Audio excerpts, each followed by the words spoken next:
Hi friends, చూడండి ఇక వాళ్ళ పెద్ద కొడుకు ఈ బొమ్మ కొనుకొచ్చిండట. ఒక తల్లి బిడ్డకి జన్మనిచ్చి పాలు ఇచ్చేది బొమ్మ. ఇది చాలా గ్రేట్ కదా. వానికి ఎంత తెలివి ఉంటే ఈ బొమ్మను కొనుక్కొస్తాడు చూడండి.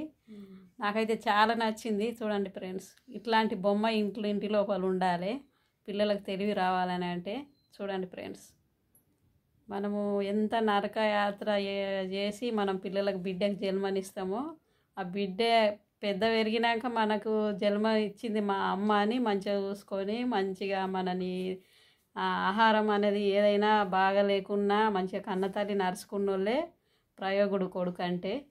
చూడండి ఫ్రెండ్స్, వానికి తెలివి ఉంది కాబట్టి తల్లిదండ్రిని కూడా చాలా బాగా చూసుకుంటాడు. నాకైతే నచ్చింది. చూడండి, ఎంత తెలివి ఉంటే ఈ కన్న తల్లి బొమ్మ కొనుక్కొస్తారు మనుషులు. చూడండి, చూసిర్రా. బాయ్, మరి లైక్ చేయండి.